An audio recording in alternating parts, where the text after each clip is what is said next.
Donc, bonjour à tous. Nous sommes ravis aujourd'hui de vous parler de risques physiques et de résilience et d'adaptation aux impacts du changement climatique. Donc, aujourd'hui, nous n'allons pas parler de carbone, nous allons parler de climat, et notamment donc de risques physiques et de comment il faut anticiper et s'adapter à ces risques qui sont de plus en plus matériels pour les acteurs économiques. Je suis Violaine Lepouzet, je suis principale à Carbone 4 et je suis responsable du pôle sur l'adaptation et les risques physiques. À mes côtés, vous allez donc avoir Céline Montoriol et Clémence Granvaux qui vont vous parler de leur expérience en tant qu'acteurs économiques sur ces sujets de la résilience. Alors, je vais me mettre en plein écran pour que vous voyez bien les slides. Donc, un premier temps, je vais vous parler un petit peu des enjeux justement de ces risques physiques et des démarches pour s'adapter. Ensuite, on aura un deuxième temps donc, de témoignages de Céline et Clémence, et puis un troisième temps de questions-réponses. Donc, vous pourrez d'ailleurs tout au fil de l'eau poser vos questions-réponses dans la petite fenêtre dédiée Q&A, et donc on prendra quelques questions à la fin pour apporter des précisions. Alors, premier élément de contexte, les risques physiques. De quoi parle-t-on? Les risques physiques, en fait, ce sont donc les risques liés aux impacts du changement climatique sur nos sociétés, nos activités humaines, nos écosystèmes. Donc, on parle de canicules, d'inondations, de sécheresse, vraiment le climat qui se dérègle et qui va entraîner des aléas plus intenses, plus fréquents, qui vont se répercuter sur nos activités. Vous avez ici une carte qui illustre certains des impacts matériels enregistrés par certaines entreprises de par le monde. Ce n'est pas du tout exhaustif, on aurait pu en citer bien d'autres, mais on voulait prendre quelques exemples assez concrets. Donc, par exemple, en 2018, en Europe, la fermeture d'un site de production de BASF, cet acteur de la chimie, qui a dû fermer du fait de la rupture d'approvisionnement de son site, puisque le Rhin était à sec et donc les barges d'approvisionnement ne pouvaient plus finalement accéder au site. On pourrait avoir plein d'autres impacts de tensions d'approvisionnement, de tensions liées à vraiment la rupture de production de matières premières ou de rupture de flux logistiques. On a de plus en plus d'exemples aujourd'hui très matériels sur les entreprises. Et évidemment, un site en Europe, un site de production en Europe va être concerné par des impacts qui ont lieu en Europe, mais qui ont lieu également en Asie ou en Amérique du Nord, du fait de la localisation de ses fournisseurs ou de ses clients. Donc, de plus en plus d'impacts matériels très concrets.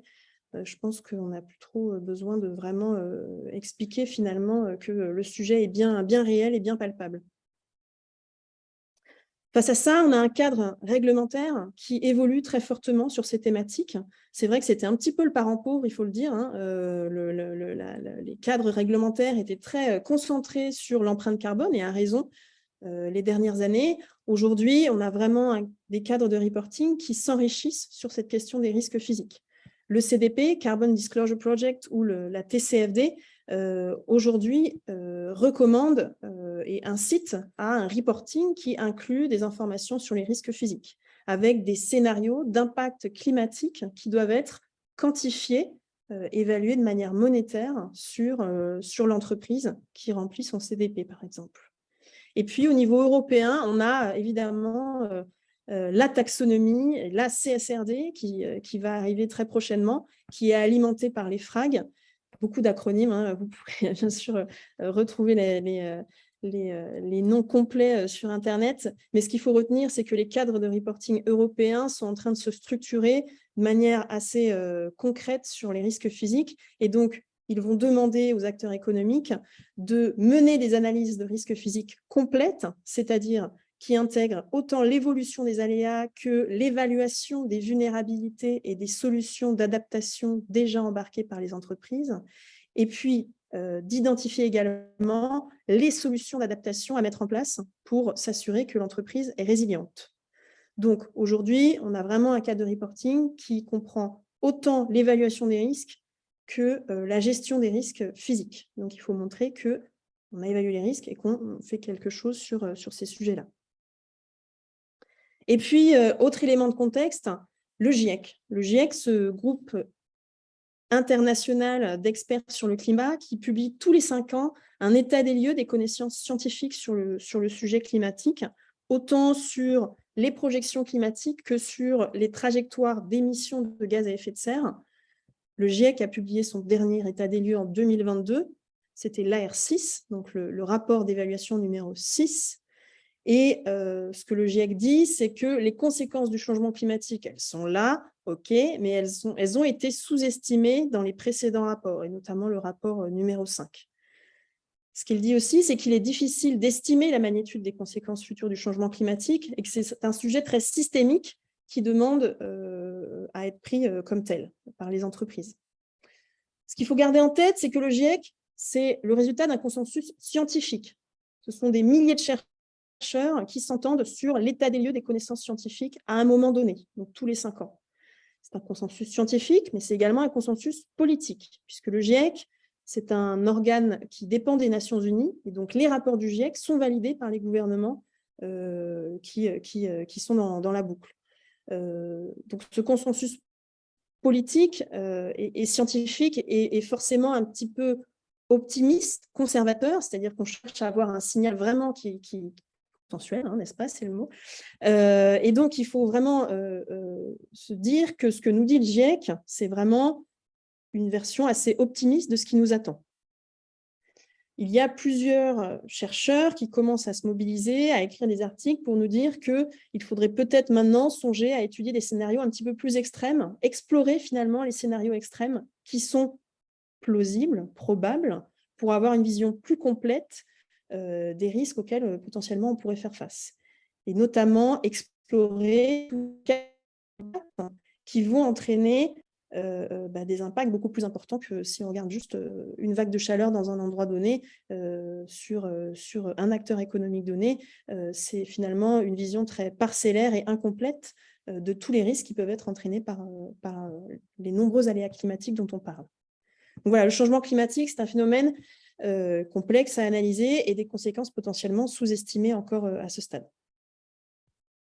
Alors face à ça, on pourrait se dire qu'on est quand même dans une situation assez délicate et on pourrait être figé, être paralysé, ne pas savoir quoi faire. Non, au contraire, on a beaucoup d'informations, on a des données climatiques, on sait elles sont accessibles. Il y a des méthodes qui permettent d'analyser les risques. Et donc, en s'informant, on est capable d'identifier les risques sur lesquels il faut travailler. Et des solutions d'adaptation, il en existe. On n'est pas nécessairement obligé de construire des digues partout. Non, on n'est pas forcément obligé d'aller sur des solutions qui coûtent cher et qui sont dures à mettre en place. Il existe des solutions beaucoup plus faciles à mettre en place, de type organisationnel, par exemple. Typiquement, la modification des plages de travail, c'est une solution qui est tout à fait envisageable pour faire face aux vagues de chaleur, par exemple. Donc, il existe tout type de solutions avec des coûts très variés et des efficacités très bonnes qui sont à identifier assez rapidement pour les anticiper et les mettre en place au bon moment pour faire face aux prochains risques qui vont se matérialiser. À Carbone 4, vous avez compris, on a un pôle dédié à l'adaptation et aux risques physiques. Notre objectif, c'est justement de fournir des informations aux acteurs économiques pour les aider à comprendre les risques auxquels ils vont devoir faire face, les prioriser et identifier les choix stratégiques, opérationnels à mettre en place pour être résilients face à ces prochaines modifications. Donc évidemment, comme toute démarche de risque, on a un accompagnement qui commence par la compréhension des problèmes, donc c'est le diagnostic de risque, identifier la modification des aléas climatiques, quels sont les fournisseurs les plus à risque, les marchés les plus à risque, les plus exposés, les plus vulnérables, quelle est la résilience des opérations, quels sont les impacts potentiels sur le plan d'affaires, etc. Ça, c'est le diagnostic. Et ensuite, on va chercher à gérer les risques, identifier les leviers d'action, les hiérarchiser, les structurer dans une trajectoire d'adaptation cohérente et puis ensuite accompagner les différents métiers dans cette transformation. Pour mener cette première étape de diagnostic, par laquelle on doit passer plusieurs manières de s'y prendre et vraiment issues de nos 8 années d'expérience sur ces sujets. On a plus de 80 références sur ce sujet spécifique du diagnostic de risque. En général, on va commencer par un screening des risques, c'est-à-dire un diagnostic diagnostic assez exhaustif sur la chaîne de valeur de l'entreprise pour comprendre quels sont les hotspots, les points les plus vulnérables. Ensuite, les plus à risque. Ensuite, on peut mener une analyse un peu plus opérationnelle, plus approfondie, notamment appliquer notre cadre d'analyse OCARA, qui est vraiment un cadre très opérationnel d'analyse des risques, qui permet de comprendre vraiment le niveau de préparation du maillon de la chaîne de valeur qu'on étudie vis-à-vis des risques climatiques et d'identifier les leviers d'action. Ensuite, on peut chercher à quantifier les impacts de manière monétaire, combien ça coûte finalement, les besoins en refroidissement futur, tel équipement qui doit être changé plus régulièrement dans les années futures, etc. Donc, on va avoir une vision plus monétaire. Et on peut avoir également un autre type d'analyse complémentaire, une analyse systémique, où on va chercher à comprendre les interdépendances au sein de l'organisation, mais également vis-à-vis de ses parties prenantes pour comprendre comment le système dans son ensemble peut être mis à mal par les différents risques physiques. Donc, ces analyses sont très, très complémentaires et évidemment, pour cela, on propose également des formations pour accompagner les différents métiers dans la prise en main de ce sujet qui n'est pas si évident, je vous l'accorde. Donc voilà aujourd'hui les 5 principales voies d'accès pour entamer un diagnostic de risque qui permet ensuite de se poser des questions et d'identifier les leviers d'action à mettre en place en interne ou avec ses parties prenantes. Voilà pour un petit aperçu de ce qu'on propose à Carbone 4 sur ces sujets. Et maintenant, je vais passer la parole à Céline et à Clémence qui vont nous parler de leur expérience sur ces sujets. Je trouvais que c'était intéressant à ce stade où voilà, le sujet est en train d'être assez dynamique, on va dire. On observe une dynamique assez bonne sur ces sujets d'adaptation et de résilience. Je trouvais que c'était intéressant de montrer très concrètement comment 2 acteurs économiques de secteurs très différents se sont emparés du sujet et comment le sujet continue d'évoluer à l'intérieur du groupe. Donc, je vais laisser la parole donc, guider aussi l'entretien donc avec Céline Montoriol, directrice RSE du groupe Azura, et Clémence Granvaux, qui est en charge du sujet de l'adaptation chez Veolia. On va commencer peut-être avec Céline. Est-ce que déjà on peut tester les micros? Bonjour à tous, vous m'entendez bien? Parfait. Parfait. Alors, Je tiens, Violaine, je tiens à vous remercier pour cette intervention et toutefois à m'excuser s'il y a des interruptions quelquefois, puisque je fais cette intervention depuis la proximité de Marrakech, donc je suis au Maroc et quelquefois la connexion n'est pas si bonne que ça. Donc si toutefois il y a des interruptions, ça reviendra, ne vous inquiétez pas, mais pour l'instant j'ai l'impression que ça se passe bien. Parfait, merci Céline. Alors Céline, pour commencer, est-ce que vous pouvez peut-être nous expliquer ce que fait le groupe Azura et quelle est votre fonction et comment le sujet climat est apparu chez Azura? Donc, le groupe Azura est un groupe familial franco-marocain qui produit principalement de la tomate à destination, donc c'est des marchés d'export à destination principalement de l'ensemble du marché européen. Donc, et c'est principalement de la tomate cerise. C'est un groupe qui existe depuis plus de 30 ans et qui a un fort engagement en termes de développement durable et de RSE. Et donc, j'ai rejoint le groupe Azura il y a 2 ans. Je travaillais auparavant en France dans d'autres secteurs d'activité, mais je l'ai rejoint parce que ce groupe avait vraiment envie d'agir maintenant sur le développement durable et surtout de prévenir les risques en termes aussi de climat sur leur activité. C'est-à-dire que c'est un groupe familial et c'est un réel avantage quand vous êtes dans un groupe familial, c'est qu'on peut avoir une vision long terme et s'intéresser à ces sujets est essentiel pour eux. Donc j'ai rejoint ce groupe parce que je savais que j'allais pouvoir agir, faire ma part et faire que cette entreprise puisse faire sa part en termes d'adaptation et de résilience, mais aussi de diminution d'empreinte carbone. Alors, comment le groupe Azura est-il concerné par les impacts du changement climatique? Alors, Comme je l'ai dit, c'est un secteur d'activité. Donc, on est dans le secteur agricole et nous produisons principalement au sud du Maroc. Et donc, c'est une région qui manque d'eau de façon criante. Et avant même de changer son modèle économique, la première des choses, c'est de savoir à quel point le modèle actuel est résilient ou pas et quelles sont nos priorités d'adaptation. Et ce qui était important pour nous était de comprendre quel était l'impact du changement climatique. Certes, aujourd'hui, on le vit, donc on en est déjà conscient, mais quel était l'impact de ce changement climatique sur notre chaîne d'approvisionnement en matières premières et surtout aussi sur notre chaîne de vente jusqu'au client, donc tout au long de la chaîne. Donc, je l'ai dit, c'est une entreprise très concernée et ce sujet d'adaptation, résilience, chez nous, est complètement connecté à aussi l'empreinte carbone, c'est-à-dire qu'on connaît notre empreinte carbone, on a la chance de ne pas être dépendant des énergies fossiles pour produire, donc ça c'est une chance chez nous.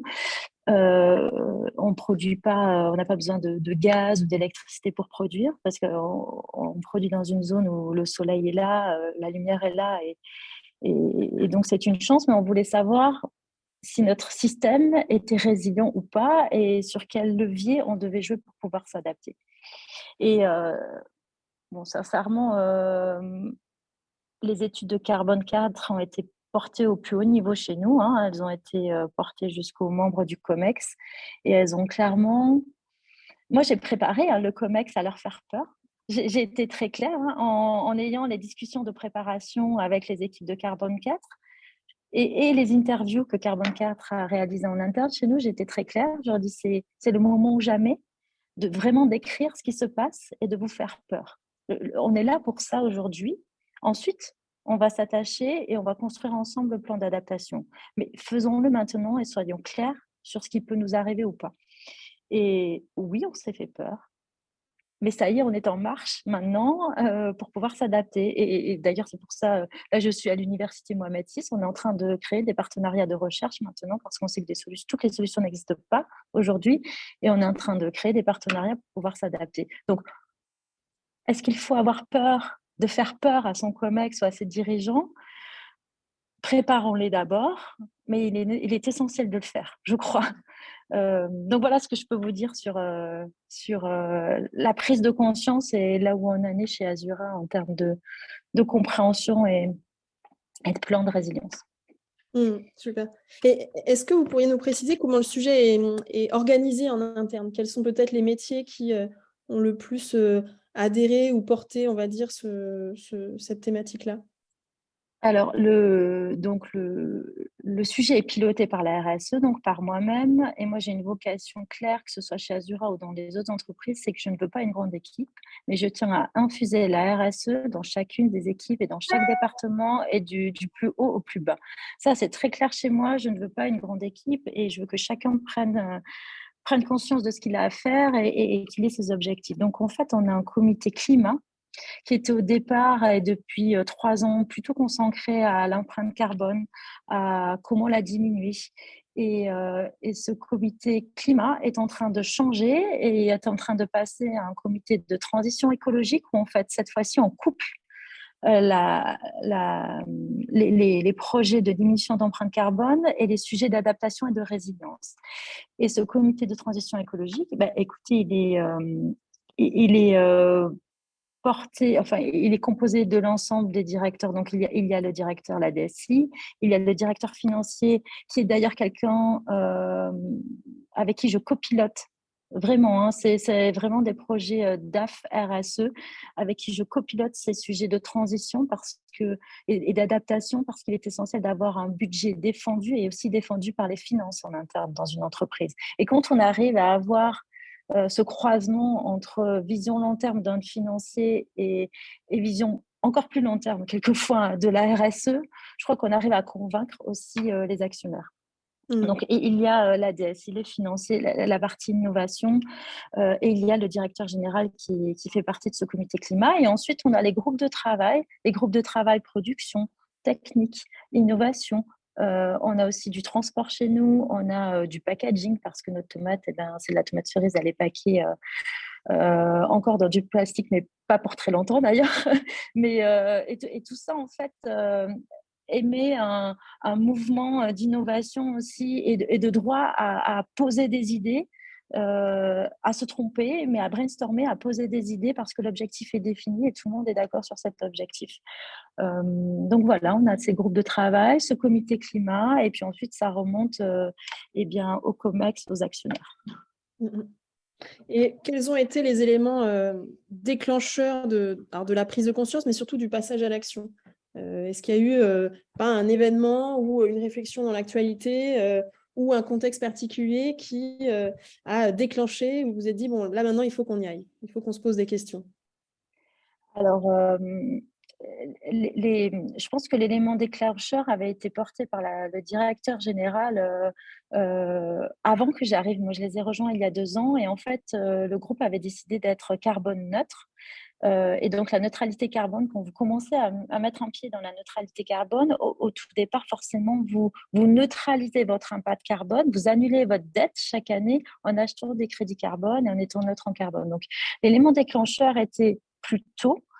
Et en revanche, maintenant, c'est une continuité, c'est-à-dire qu'on est en train de construire les pierres petit à petit, y compris budgétaires, pour amener le groupe à être plus résilient, plus adapté et moins impactant.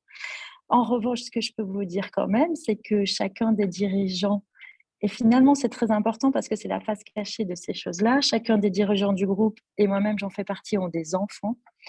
Et moi, je leur dis toujours, écoutez, moi je fais partie d'une génération certes de militants de l'interne, mais quelquefois en entreprise, mais moi je suis presque une gentille. Attendez-vous à ce que la génération d'après ne fasse aucune concession et ils auront raison parce que nous sommes face à un mur et ils pourront nous reprocher de ne pas avoir agi. Donc, et on le sait, hein, comment réagissent nos enfants quelquefois sur ces sujets-là, et ils sont assez radicaux. Et je pense qu'il se joue autre chose aussi dans nos phases personnelles qui sont non visibles ou quelquefois juste exprimées de temps en temps en entreprise. Ce sont les phases cachées quelquefois de ces sujets-là où on a le devoir d'agir aussi pour nos enfants. Il y a une question peut-être de compréhension, enfin de compréhension, qui peut aider à la compréhension, qui est quelle est la taille d'Azura, le nombre de salariés, le nombre de sites de production? Exact. Ça, c'est quelque chose que je ne vous ai pas donné. Il faut que je vous donne ça. Donc, la taille d'Azura aujourd'hui, donc nous avons à peu près un chiffre d'affaires de 350 millions d'euros. Nous avons environ 15 000 salariés avec en fait pas mal de salariés dans les fermes, et nous avons 50 fermes qui représentent 1000 hectares de production. Voilà. Alors, dernière question, quelle perspective pour ce sujet? Donc, vous avez mené un premier diagnostic. Comment ce sujet va continuer à vivre? Est-ce qu'il va vivre de la même manière? Voilà, quelles sont les perspectives? Eh bien, ce sujet chez nous s'élargit. Alors, on est donc cette histoire d'adaptation, transition est maintenant intégrée à la transition écologique et donc est couplée à la diminution de l'empreinte carbone. Et on y ajoute le fait que chaque investissement du groupe en externe, par exemple, devra être accompagné d'une étude d'adaptation ou résilience au changement climatique. C'est-à-dire que si nous faisons une acquisition ou si nous nous étendons géographiquement dans un autre endroit du monde, eh bien, nous le couplons avant même de prendre une décision à cette étude-là. Ça nous paraît maintenant essentiel et complètement intégré en fait dans le développement stratégique du groupe. Donc ça, c'est la première chose. Et la deuxième chose, c'est que nous étendons aussi ces études à une meilleure connaissance de nos concurrents aussi et de zones concurrentielles à l'adaptation ou à la résilience du changement climatique. On fait faire aussi ces études de façon un peu plus macro, mais sur nos zones concurrentes. Merci. Merci Céline pour ce témoignage. On verra. Merci. Je ne sais pas si vous voyez les questions-réponses, mais il y aura quelques questions potentiellement qu'on pourra prendre. Je vais passer la parole à Clémence. Bonjour. Clémence Granvaux de Veolia, même question. Est-ce que vous pouvez vous présenter Veolia et puis peut-être votre fonction au sein du groupe? Bien sûr. Bonjour à tous et à toutes et merci beaucoup, Violaine et Carbonca d'organiser ce webinaire pour échanger sur ce sujet. Alors, moi je travaille au sein de l'équipe développement durable et performance plurielle du groupe Veolia, donc au siège, équipe qui est composée en différents pôles d'expertise, d'accord, parmi lesquels on va trouver la question de l'adaptation au changement climatique, aux côtés d'économie circulaire, biodiversité, atténuation, évidemment, engagement sociétaux, et puis justement pilotage de cette partie performance plurielle. Donc, le groupe Veolia, en quelques mots, c'est effectivement un groupe qui est présent sur 5 continents, qui comprend 220 000 collaborateurs à la fin d'année dernière et qui est présent sur 3 métiers. Et je reviendrai en quelques minutes sur les caractéristiques de ces métiers de gestion et de production et distribution de l'eau, des déchets et puis de l'énergie. Maintenant, pour répondre à votre question qui est celle de dans quelle mesure on est concerné, c'est ça, il me semble, par la question Oui. de l'adaptation aux effets du changement climatique. Hem, En fait, on est concerné à différents niveaux parce que les impacts vont se matérialiser à différentes échelles et donc de fait appeler des réponses adaptées à chaque niveau. Le premier point qui fait qu'on est évidemment concerné, c'est, notre présence et notre empreinte géographique. Inévitablement, Veolia est présent sur 5 continents. Hem, on va être impacté, dans plusieurs endroits, peut-être même simultanément et par des aléas en fait, qu'on connaît aujourd'hui ou pas. Donc il y a l'empreinte géographique. Avec l'empreinte géographique vont aussi les conditions de travail, de nos équipes dans ces différentes localisations dans le monde. Vous parliez à très juste titre précédemment de l'ensemble des collaborateurs, mais les collaborateurs en fait, comptent énormément sur cette question en fait de l'adaptation aux effets du dérèglement climatique. Le deuxième point, je le mentionnais précédemment, c'est la question de nos métiers et de la nature, surtout de nos métiers, puisque gestion de l'eau, des déchets et production, fourniture d'énergie, ce sont autant de métiers qui sont, et on l'a vu, la crise de Covid l'a rappelé, essentiels au bon fonctionnement notamment des territoires. Territoires qui eux-mêmes seront impactés, comme tout un chacun, par les effets du dérèglement climatique. Donc c'est aussi ça qui participe de notre positionnement très particulier sur cette question de l'adaptation aux effets du dérèglement climatique. Et puis, ce qui, en toute logique, découle de ce que je viens de dire, c'est que, on est impacté à la fois sur la partie offre comme sur la partie demande, en fait, quand on se parle, d'adaptation au changement climatique. Offre parce que, les différents impacts du changement climatique vont, venir, hem, tarir, raréfier certains de nos intrants. Je pense très naturellement à la ressource en eau, en fait. Les effets du dérèglement climatique sur la ressource en eau, jouent, sur cette dimension offre, d'accord? Et puis évidemment, il y a aussi le volet demande, puisque l'évolution d'un certain nombre, d'aléas peut-être moins, et des effets peut-être moins impressionnants que des catastrophes ou des événements naturels extrêmes, mais je pense, l'augmentation en fréquence de vagues de chaleur ou les augmentations moyennes de température, par exemple, vont venir jouer sur cette dimension demande et moduler, la demande en eau domestique, ou industrielle et également en énergie, en fait. Donc, à la réponse, est-ce qu'on est concerné? Définitivement oui, et plutôt à ces différentes échelles-là, ce qui naturellement, induit des réponses différentes parce que, pour résumer ce que je viens de dire, les effets, comment ils peuvent aujourd'hui se matérialiser tels qu'on le comprend. Encore une fois, c'est une démarche, hem, qu'on continue de poursuivre en fait.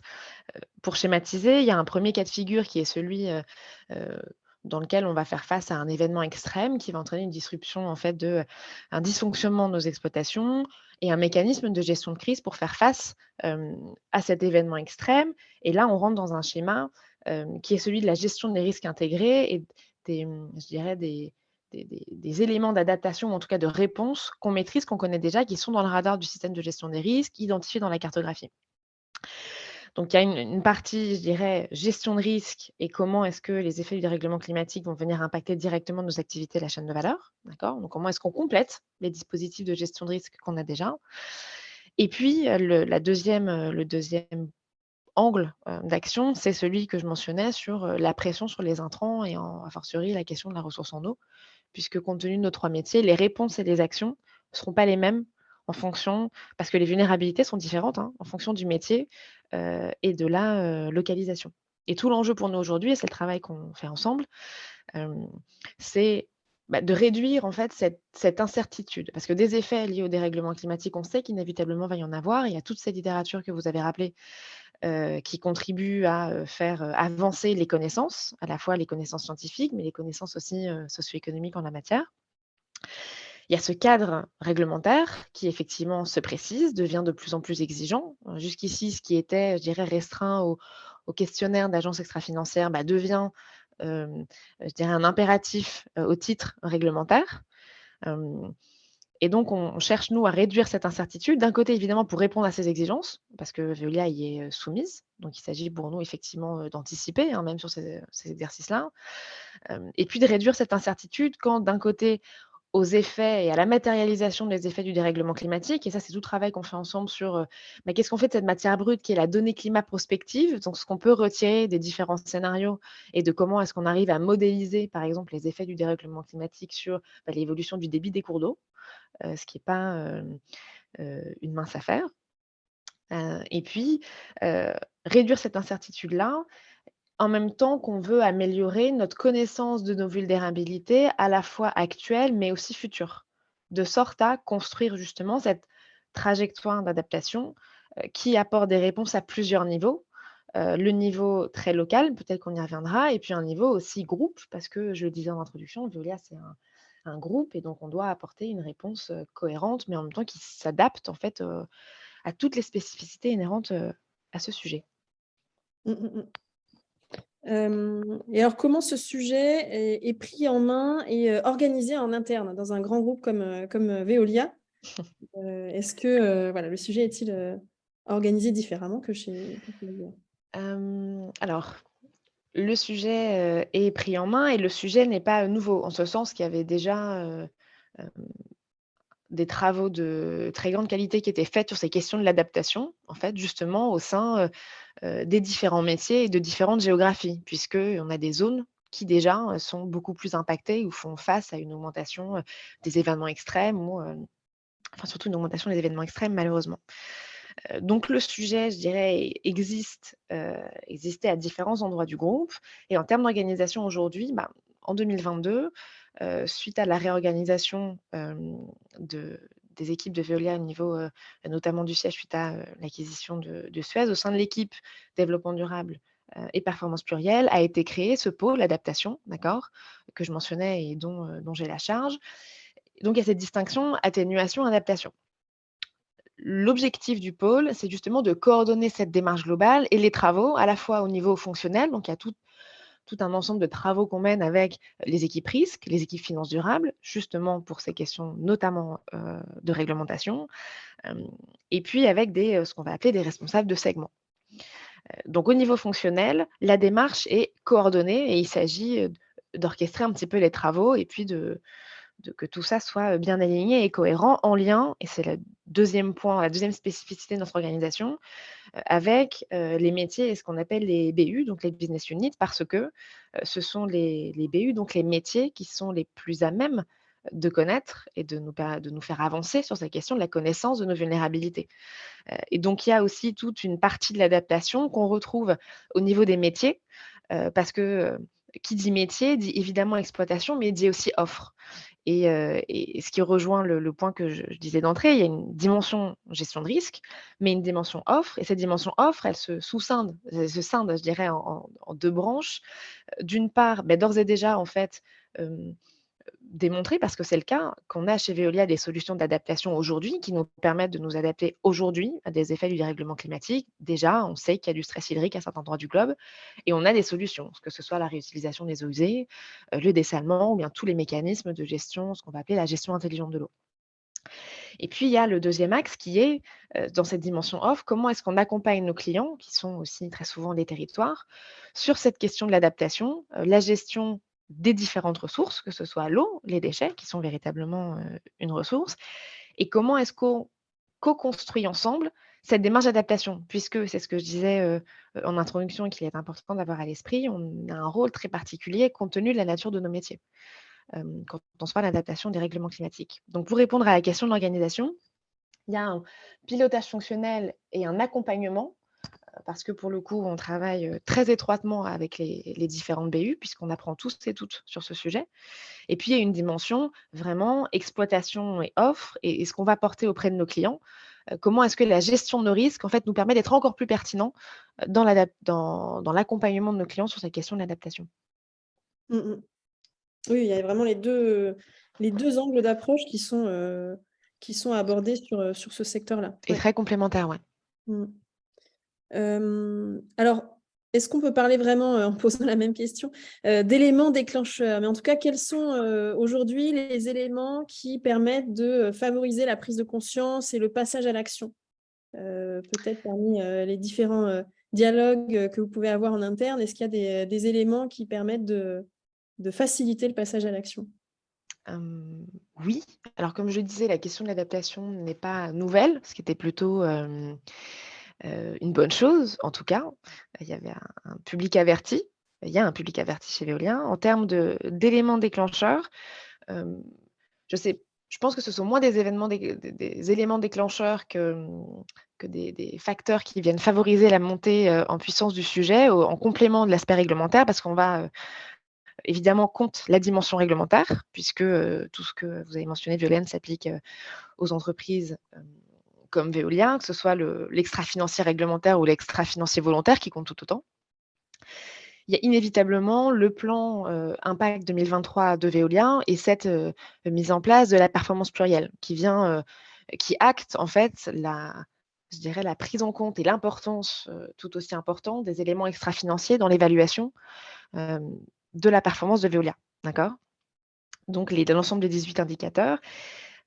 Et dans les différentes thématiques représentées dans la roue de la performance plurielle, on retrouve notamment la bonne gestion, de la ressource en eau, qui est, comme vous l'avez compris, très étroitement liée à cette question de l'adaptation. Donc il y a Impact 2023, la raison d'être de Veolia, qui mentionne explicitement le fait de préserver l'ensemble des ressources et donc la préservation, mais ça participe de l'adaptation.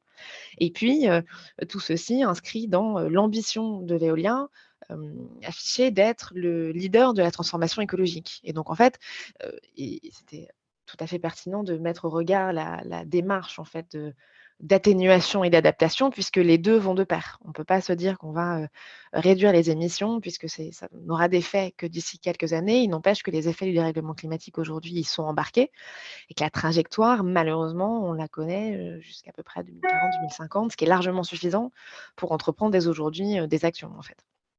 Donc il y a l'aspect réglementaire, le programme de transformation de Veolia, Impact 2023, la performance plurielle et tout ce qui découle, en fait, justement de cette transformation écologique. Et puis également, en fait, les effets qu'on peut d'ores et déjà observer, du dérèglement climatique en termes justement, d'événements naturels extrêmes auxquels on peut être confronté ou plus fréquemment ou à des intensités qu'on ne connaissait pas jusque-là et donc là, ce sont plutôt des signaux qui remontent via, le canal, risque, assurance puisqu'il n'échappe pas non plus, je pense au public qui écoute, cette intervention que l'assurabilité également des effets du dérèglement climatique est un élément déclencheur, en tout cas un facteur de prise de conscience qui compte. Et enfin, pas des moindres, dans les, éléments déclencheurs et ce qui pousse à l'action, c'est évidemment, le dialogue avec, les clients, ce qui rejoint ce que je disais il y a quelques secondes, à savoir qu'il ne s'agit pas seulement pour nous d'améliorer, ou de renforcer en tout cas notre cadre de gestion des risques, mais vraiment de de co-construire avec l'ensemble de nos clients la réponse la plus pertinente, à apporter sur cette question de l'adaptation en fonction des enjeux qui vont être propres à chaque territoire ou bien propres, à chaque industriel. Et donc il y a cette dimension, partie prenante et off qui est très forte, parce qu'on sait que, ça a un impact, sur l'ensemble de nos activités. Mmh. Mmh mh. Ouais, de nourrir le dialogue avec, les parties prenantes, que ce soit les clients ou les autres acteurs. Les Mmh. collaborateurs, oui, oui, enfin, je pense que c'est un sujet, d'intérêt pour l'ensemble des parties prenantes, ouais. Mmh mh. OK. Et donc dernière question, quelles sont les perspectives pour ce sujet, à Veolia et de manière générale, peut-être pour le secteur aussi peut-être? Alors déjà, à Veolia. En ce qui concerne les perspectives, sur la base des travaux qu'on mène actuellement, parce qu'en termes de travaux, on essaie de déployer une approche micro comme une approche macro, donc aller, observer à la maille des sites, concrètement comment se matérialisent les effets du dérèglement climatique et les impacts sur les process, et de combiner cette approche, je dirais, ce niveau d'analyse avec un exercice un peu plus macro pour en même temps couvrir l'ensemble des activités du groupe. Et on voit que les 2 sont très complémentaires et c'est vraiment un parcours itératif. Donc il y a évidemment, poursuivre en fait ce travail. Hem Et avec ce travail, on se rend compte qu'il s'agit avant tout d'embarquer, à la fois les clients comme les collaborateurs dans cette démarche de projection pour se préparer. Alors, et oui, il y a cette partie faire peur qui compte énormément. Il faut passer, par le fait de se faire peur. C'est plus que vrai, je dirais, sur ce sujet. Il faut être prêt à se faire peur aussi, et donc c'est pour ça qu'il y a une dimension accompagnement, embarquement qui est très forte, et ça, et ce quel que soit, je dirais, le niveau hiérarchique, en fait, et le type de métier et la zone géographique. Donc il y a l'embarquement de l'ensemble des parties prenantes dans la démarche et dans la capacité à se projeter et à acter qu'il faut se préparer dès aujourd'hui, ce qui va impliquer ensuite à moyen terme un certain nombre d'arbitrages. Hem, il y a effectivement, intégrer les conclusions des différents travaux, et là je pense notamment à tout ce travail qu'on fait sur la donnée et comment est-ce que nous, on peut venir alimenter, ces travaux, parce que, et c'est un point important, il y a un vrai continuum d'expertise à construire en interne, en fait, sur ces questions de l'adaptation. Qu'on se parle de l'analyse au niveau opérationnel, de la façon de traiter les données et de réaliser en fait ces diagnostics, et donc comment est-ce qu'on manipule cette donnée brute, qu'est la donnée climatique, et tous les types de données associées. Parce qu'on a la chance de bénéficier notamment, d'un centre de recherche, donc avec des gens qui réfléchissent énormément à ça et qui ont des choses à proposer en tout cas. Donc ça c'est le deuxième point, créer vraiment ce continuum d'expertise en interne, le poursuivre en tout cas. Et puis le troisième, c'est, hem, en complément du continuum d'expertise, il y a cette chaîne de valeur, je dirais, et continuer à travailler sur cet axe offre et demande, fonctionnel et business, en fait. Parce que c'est, avec, justement cette complémentarité des travaux et de cet aspect, comment est-ce que nous, on se prépare, on complète notre gestion de risque et qu'est-ce que ça veut dire, en fait, sur la dimension offre et accompagnement pour le client, qu'on peut construire une trajectoire d'adaptation qui est l'objectif ultime, hein, qui soit pertinente pour les différentes activités du groupe, qui réponde aux besoins spécifiques de chacune des entités et des métiers. Encore une fois, c'est, quelque chose de très local, et donc bien malin qui, depuis un siège, expliquait, et décidait de comment tout ça va jouer, sur 5 continents. Et comment est-ce qu'on arrive à articuler justement une trajectoire d'adaptation qui tienne compte de tous les événements, de tous les éléments que j'ai évoqués. La question des métiers, la question des échelles et la question géographique, en fait. Donc c'est plutôt ça la perspective, je dirais, vraiment à moyen terme, et le résultat qu'on attend de ce sur quoi on a commencé à travailler, ensemble notamment. OK. Merci Clémence, pour ce témoignage, et merci, Céline à nouveau.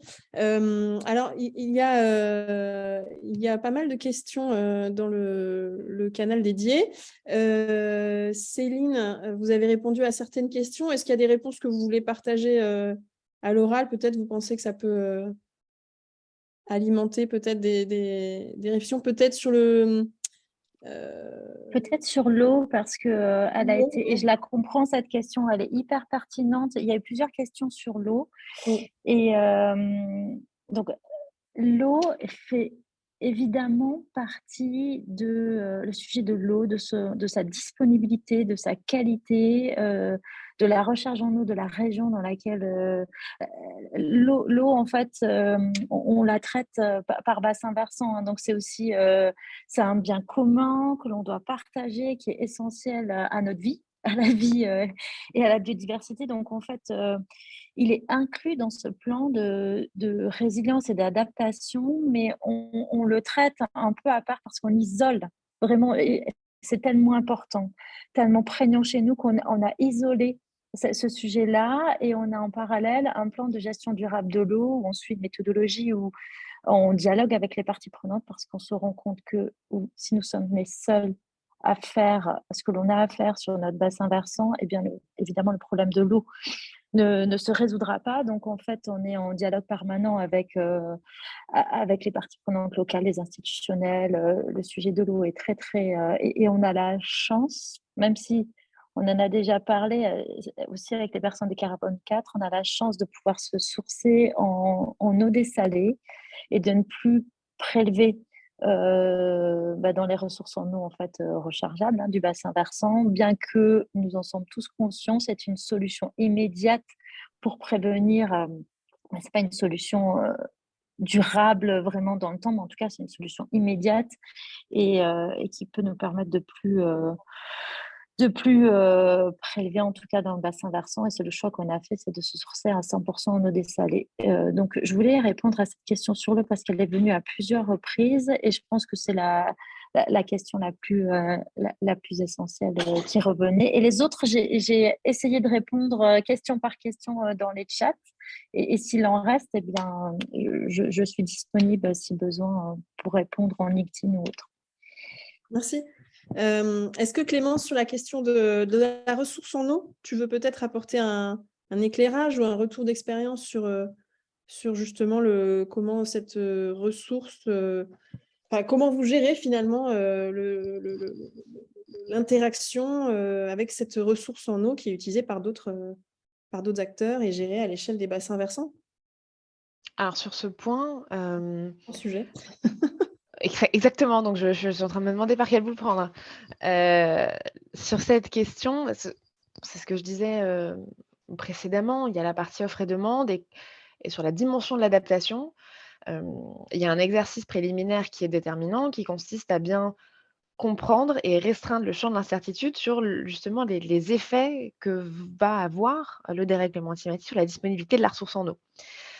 Donc ça, c'est la démarche préliminaire, je dirais, parce qu'il s'agit de bien circonscrire l'enjeu, en fait, puis après de mettre au regard ce qu'on pourra considérer comme étant des prévisions, parce qu'encore une fois, les travaux sur l'adaptation, euh, enfin, c'est davantage, je dirais, une boussole qu'une boule de cristal. On a un jeu de données et de la matière qui est disponible pour comprendre et essayer de resserrer ce à quoi va ressembler le futur, d'accord. Néanmoins, vous le rappeliez, il est peu probable qu'on ait un chiffre exact sur le budget eau carbone qu'on aura dans 20 ou 30 ans. Et donc une fois qu'on travaille dans un premier temps avec l'ensemble des acteurs associés au sujet de la gestion de l'eau, justement, d'ores et déjà à bien matérialiser les effets du dérèglement climatique. Donc, débit des cours d'eau, recharge de nappes, disponibilité, enfin, tous ces enjeux-là, on veut déjà les définir, d'accord? Une fois, qu'on a fait ça, effectivement, il y a, cette dimension partie prenante, qui consiste alors, effectivement, il faut échanger avec des organismes type agence de bassin parce que c'est propre, à chaque, contexte local, d'accord? Les clients et puis les territoires. Notre rôle sur cette question, aujourd'hui, il est aussi celui-ci, en fait. Parce qu'effectivement, la question la ressource en eau, il s'agit de la gérer et après il y a un certain nombre d'arbitrages qui se font, plutôt par les acteurs, je dirais, publics, également. Mmh mh. Donc nous, au bord de ce qu'on peut faire, parce que nos rôles et responsabilités sont aussi définis dans les différents cadres contractuels locaux, consiste déjà aujourd'hui à bien identifier, l'ampleur, des enjeux Mmh mh. et à Ouais. quel horizon de temps surtout. Mmh. Merci. Alors, justement sur cette question de l'horizon de temps, il y a une question qui est assez intéressante, je pense, c'est sur, l'arbitrage entre le court terme et le long terme. Donc la question, que je lis, une question aux 2 entreprises: comment est géré l'arbitrage entre contraintes financières, budgétaires, court terme et les besoins en investissement plus moyen, long terme requis par les plans d'adaptation? Est-ce que, C'est une question intéressante. Je vous propose d'y répondre parce que justement, on porte ce sujet avec le directeur financier et la première des choses que l'on a décidé ensemble avec la direction financière est de mettre un prix interne du carbone. C'est-à-dire que dans chaque comité d'investissement, tout investissement a un critère carbone et donc on fait des analyses de cycle de vie, des en fait calcul d'impact carbone à chaque investissement qui est porté au sein du comité d'investissement. Donc ça, c'est une première chose. Et la deuxième chose, c'est que évidemment, dans ce contexte de matières premières et d'inflation grandissante sur les matières premières, il peut être difficile pour nous de porter des investissements long terme sur ces sujets de résilience ou d'adaptation et certains projets peuvent être décalés. Il s'agit que de décalage et quand les entreprises sont engagées, de toute façon, j'ai envie de vous dire, c'est juste un report qui se fait. Et nous sommes en train de discuter en interne, est-ce qu'on ne réfléchit pas, et cette question avait été posée aussi, je crois, dans le chat, à un pourcentage d'EBITDA ou autre d'allocation à ce budget de transition. Ce sont encore des discussions en interne, mais peut-être nous irons sur ce cadre-là. Merci. Clémence, tu voulais réagir sur cette question? Oui, avec une réponse complémentaire dans la mesure où aujourd'hui, sur cette dimension, pour bien rappeler, c'est bien l'horizon de temps et les tensions ou compléments qu'il peut y avoir entre cette démarche d'adaptation et les impératifs financiers. Pour la question des plans d'adaptation, une fois qu'on a fait nos diagnostics, à l'échelle, et là je raisonne, je fais référence aux travaux qu'on mène plutôt à une échelle assez locale, donc site ou bien maille locale sur un territoire, on va identifier un certain nombre d'actions et puis les évaluer à l'aune de trois échelles et trois critères, leur coût, évidemment, leur efficacité, leur faisabilité. Ça, c'est une première grille d'analyse, d'accord? Hem Et cette grille d'analyse, ensuite, on confronte ces mêmes actions au filtre à trois critères, que sont les suivants, enfin à une échelle de temps: court terme, moyen terme, long terme. Parce que, vous pouvez, mener des actions d'adaptation qui vont être de court terme, efficaces et par exemple à coût, faible ou modéré en fonction de l'échelle, encore une fois, qui a été définie.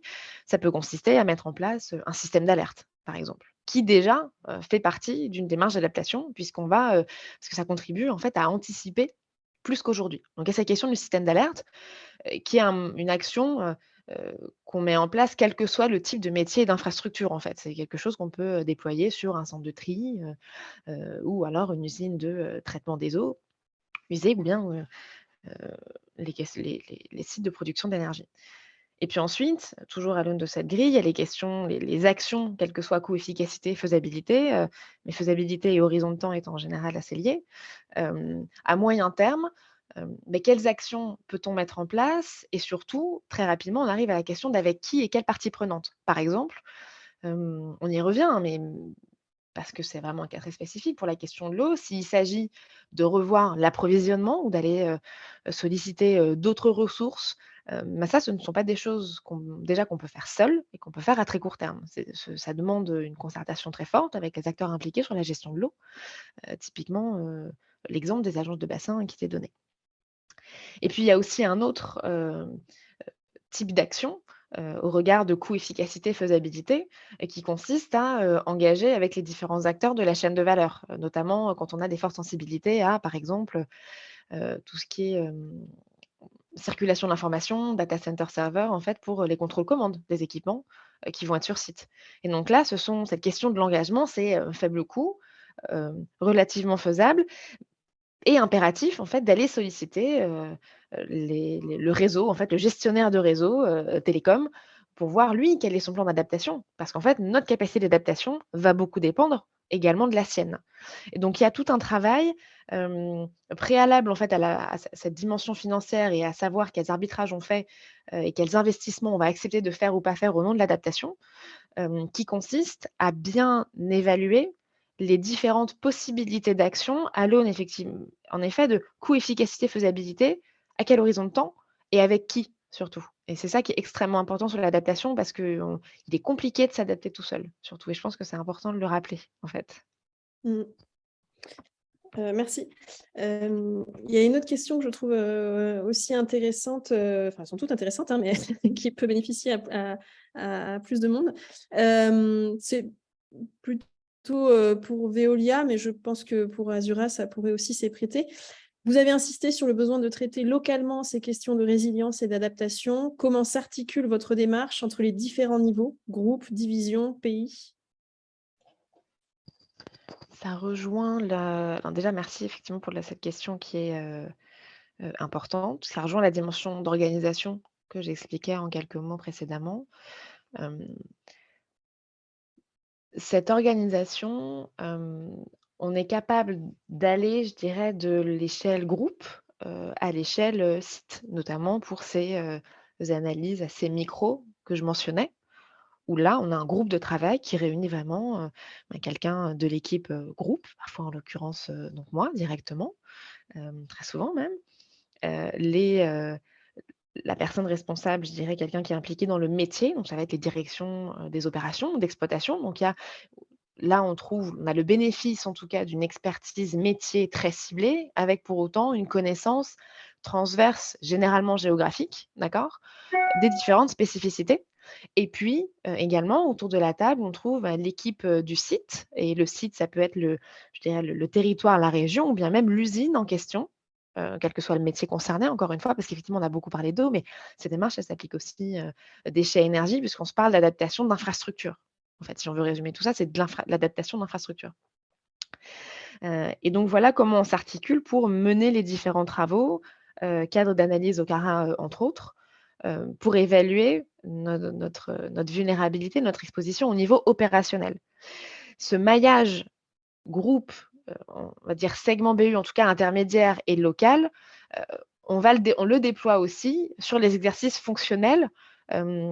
Et ce que j'entends par exercice fonctionnel, c'est ce qui va consister à solliciter l'ensemble du réseau des risques, par exemple, parce qu'on travaille très étroitement avec cette direction, en toute logique. Direction qui elle-même a un maillage, décliné par, pays et par entité à une maille un peu plus fine. Est-ce que ça répond à la question? Faut pas hésiter, à préciser dans le chat, hein, si vous attendez des compléments. Mais on Mm. essaye autant que faire se peut parce qu'effectivement, oui, c'est local et on veut avoir cette vision, très complète de, mailler et surtout que ce soit des échanges, réciproques. Parce que loin de nous dans l'équipe, l'idée d'arriver en sachant comment ça marche et comment on va faire. C'est quelque chose encore une fois qui se construit ensemble.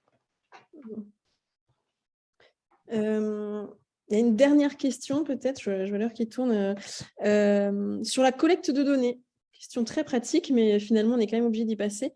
Donc, je pose la question, enfin, je lis la question. Quels problèmes rencontrez-vous sur la collecte de données, disponibilité, fiabilité, pérennité, prix, que ce soit sur vos chaînes de valeur ou dans les différentes zones géographiques?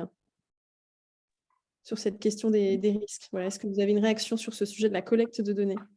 Peut-être je peux répondre sur la collecte de données. On a un acteur clé dans l'entreprise qui est la direction des achats. En fait, la direction des achats nous permet de connaître toute la chaîne d'approvisionnement de nos matières premières et des intrants. Donc déjà, toute la partie amont passe par elle. Et donc ça, c'est essentiel. Et en fait, il faut arriver à construire le chemin de notre produit du début jusqu'à la fin. Donc les achats sont hyper importants sur la partie amont. Et ensuite, on a la partie que devient notre produit ou notre service après nous. Et donc là, c'est le commerce qui est aussi le commerce et le transport. Si toutefois on a un produit qui se transporte, le commerce et le transport qui sont clés. Et on a également, pour nous, interrogé certains de nos clients sur ces sujets-là pour commencer à les embarquer avec nous sur la résilience, l'adaptation. Et donc, c'est aussi une occasion de leur montrer à quel point c'est important chez nous et de leur montrer à quel point on s'intéresse vraiment au sujet et qu'on veut le co-construire avec eux. Donc, voilà ce que je peux répondre sur cette partie-là. Merci. Et pour l'histoire, juste ensuite de combien de degrés ça va se réchauffer chez nous dans nos zones géographiques sur notre chaîne et quels vont être les impacts. Sincèrement, Carbone 4 a des modèles, ils les projettent et après ils font leur travail et ça se fait très pratiquement avec des cartes. Les livrables sont des cartes. Il y avait une question sur les livrables aussi, en partie avec des cartes et des risques. Donc tout ça se fait très, très, très facilement ensuite. Merci. Je vois l'heure, je ne sais pas si j'ai le temps d'apporter Alors oui, quelques oui, éléments de Célia, réponse ou pas? peut-être commence si tu veux apporter le dernier élément Bien sûr, très, de très rapidement. réponse et puis on va finir. Sur la partie collecte de données, pour compléter, ce que vous avez dit Céline, il y a effectivement les données dont on a besoin tout au long de la chaîne de valeur. Également, ce qui, nous concerne, la donnée très précieuse qu'on arrive à collecter grâce au maillage, notamment de l'équipe risque assurance que je mentionnais, c'est cette donnée liée aux impacts et aux coûts associés en fait aux événements extrêmes. Et ça, c'est assez important. On collecte de la donnée de coûts, mais de la donnée d'occurrence aussi et de la donnée un peu plus qualitative sur la nature de ces impacts qui sont déjà pressentis et puis dans un second temps confirmés, en fait, les effets du dérèglement climatique. Parce que la donnée, elle peut aussi, et c'est important, être qualitative sur les questions de l'adaptation aux effets du dérèglement climatique. Et puis, ensuite, il y a, et je terminerai là-dessus, la question de la donnée qu'on exploite pour préparer son adaptation. Vous le mentionnez, Céline, les projections que permet d'apporter, et merci encore, Carbone 4 sur ce qui nous attend. Eh bien, comme je mentionnais précédemment, il y a tout cet enjeu d'appropriation de la donnée en fonction de sa disponibilité. Parce que dans cet exercice de projection climatique, il y a un certain nombre d'incertitudes et il y a comment dire, une limite à ce qu'on peut trouver aujourd'hui comme données, de données disponibles, de niveau de maturité de la donnée et par maturité, j'entends, de réduction des biais, en fait, inhérentes au modèle et pour réduire aussi cette marge d'incertitude moins liée à nos vulnérabilités à nous, mais à ce qui va conditionner notre capacité à nous projeter. Et donc, il y a la donnée qu'on peut, collecter pour avoir des impacts financiers et de l'appréciation qualitative. Ça, en interne, on l'a et c'est extrêmement précieux, donc via le canal risque, le canal assurance, puisque ce sont essentiellement des données financières qui sont demandées pour les exercices réglementaires. Et puis, il y a surtout un gros enjeu, à mon sens, d'appréciation et d'exploitation de la donnée scientifique, en fait, des fameuses projections climatiques, Mmh. qui est pour moi un point assez, fort et central de la démarche. Mmh mh. Oui, complètement. C'est un grand sujet. On pourra faire un prochain webinaire sur la donnée climatique. Écoutez, merci à tous, d'avoir, été présents aujourd'hui pour, nous écouter parler de, risques physiques. Merci à Céline, merci à Clémence de ces retours d'expérience, témoignages sur ces sujets, on peut le dire émergents en fait concrètement, hein, dans les entreprises, mais qui vont à mon avis s'accélérer, fortement dans les prochaines années. On n'a pas répondu à toutes les questions, j'en suis désolée. N'hésitez pas à revenir vers moi si vous avez certaines de ces questions vous empêchent de dormir. Je tâcherai d'y répondre.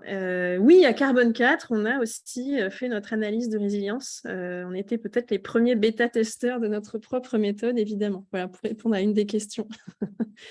Merci à tous et puis voilà, n'hésitez pas à nous contacter si besoin ou si vous voulez continuer ces échanges. Merci. Merci beaucoup, au revoir, à Merci à bientôt. vous. Au revoir.